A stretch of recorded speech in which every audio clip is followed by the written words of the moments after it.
Venimos reflexionando sobre dos de las tres cosas que nos pide la Iglesia en esta Cuaresma. Ya hemos visto la mortificación cristiana, hemos visto la oración, sobre todo la meditación de la pasión, y vamos a empezar estos dos audios a meditar sobre el tema de las obras de misericordia.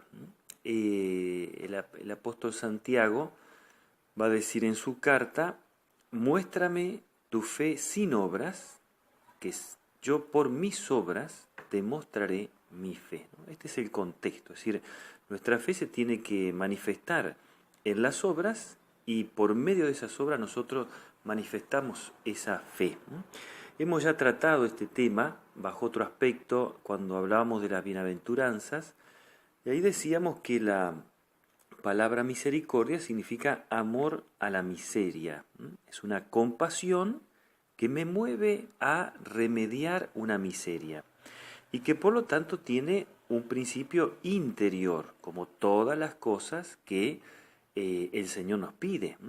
Recuerden esa frase de Chesterton que decía: la gran diferencia del cristianismo está en la intención, ¿no? Si yo hago una obra de bien externamente, pero sin ese dolor y sin esa compasión por la persona que sufre, no significa nada, no es una obra de misericordia, es una obra altruista, como la puede hacer el Club de Leones, el Rotary, pero no es una obra de misericordia.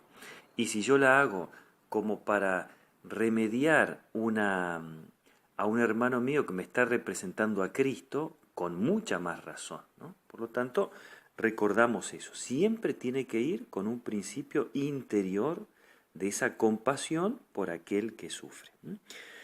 Y creo que tenemos que tener en cuenta que no son prescindibles. Yo no puedo decir, bueno, me voy a dedicar a otra cosa en mi vida cristiana, me voy a dedicar a tal virtud, a tal otra, a crecer en la oración, que estaría fantástico, sin hacer obras de misericordia. No son prescindibles, porque justamente la caridad es lo que nos va a hacer ganar el cielo, ¿no?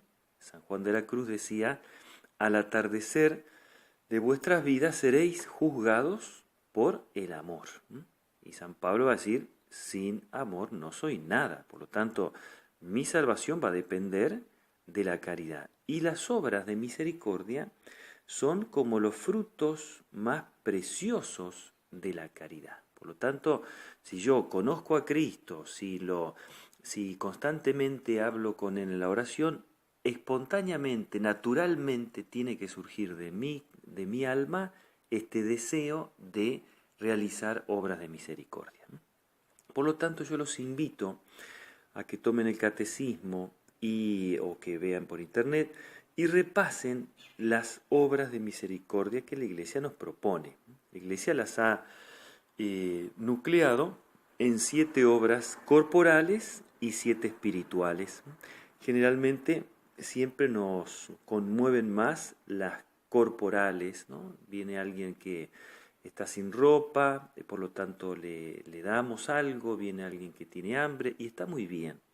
Pero no tenemos que olvidar y despreciar aquellas otras que son mucho más profundas y hasta mucho más importantes, porque son las obras de misericordia espirituales las que se compadecen de las miserias espirituales.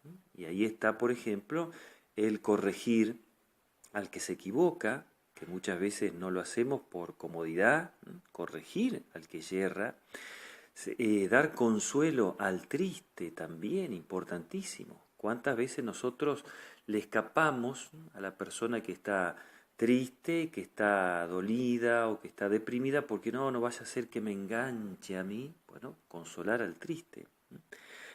También está el enseñar al que no sabe. Acá entra toda tipo de enseñanza buena, el catecismo, por ejemplo. Dar catecismo es una obra de misericordia. Enseñar al que no sabe. También es una obra de misericordia espiritual soportar con paciencia los defectos de los demás. Nadie es perfecto, ni nosotros, ni los que nos rodean. Por lo tanto, si nosotros tenemos la caridad en nuestra alma, el Señor nos dice, el defecto del otro, que me caiga simpático, que yo diga está bien, siempre va a ser algo defectuoso, pero yo lo puedo soportar con la mayor paciencia posible. Y díganme si no, en este campo, si no tenemos materia suficiente como para trabajar.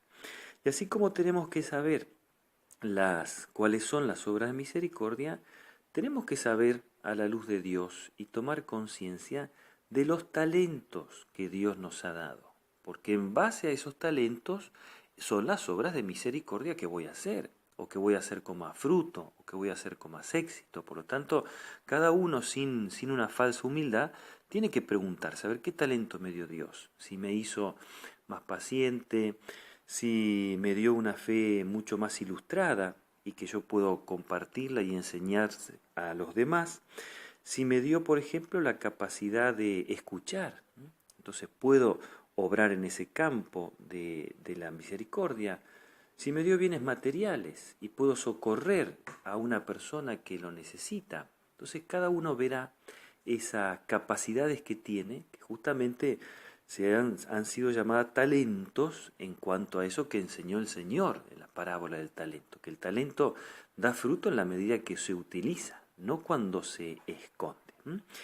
Y en las obras de misericordia sobresalen por la cantidad de ocasiones que tenemos para practicarlas. En cualquier otra virtud, yo por ahí depende si la puedo practicar o no. Yo quiero hacer actos de paciencia, pero de repente pasa una semana sin ver a nadie y por lo tanto no tengo que soportar o hacer actos de paciencia frente a nadie. Entonces, en ese caso no lo hago. Pero las obras de misericordia siempre va a haber personas que tienen carencia bajo cualquier circunstancia de cualquier tipo. Por lo tanto, como no van a faltar las carencias, no van a faltar tampoco las ocasiones. Y aparte, cada obra de misericordia que la Iglesia me propone se despliegan en otra cantidad de obras. Dijimos la otra vez, yo le puedo dar, por ejemplo, a un niño que me pide a la puerta de mi casa, le puedo dar un alimento, pero también puedo preguntarle a ese niño si ha hecho la catequesis. Puedo acompañarlo o hablar con su mamá para que se anote en la catequesis de su barrio. O puedo sugerirle o enseñarle que aprenda a rezar, etc. Fíjense cómo en una obra puede estar encerrada otra cantidad de obras de misericordia. Por lo tanto, la cantidad de ocasiones es infinita, infinita. Todos tienen carencias, por lo tanto podemos hacerla en cualquier momento. Alguno podrá decir, bueno, pero yo no tengo talentos, no me veo, o yo no tengo trato con los demás porque estoy enfermo o porque soy una persona anciana. Todas las personas, porque una de las obras de misericordia es rezar por vivos y difuntos. Por lo tanto, nadie puede estar exento de rezar.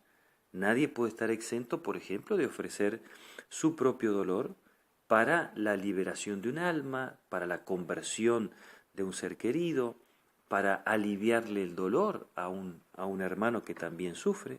Por lo tanto, así no tengamos trato social, podemos hacer otra cantidad de obras de misericordia secretas que quizá tengan mucho más valor. Recuerden lo que decíamos, que el Señor nos enseñaba al principio de la Cuaresma. Dios que ve en lo secreto te recompensará. Por eso le pedimos a María Santísima, ella que es Reina y Madre de Misericordia, que nos ayude a nosotros a expresar ese amor de Cristo, esa fe que tenemos, esa esperanza en la vida eterna, en estas obras, en este dolor y en esta compasión por aquellos carenciados, por aquellos que necesitan de nuestro consuelo. Que así sea.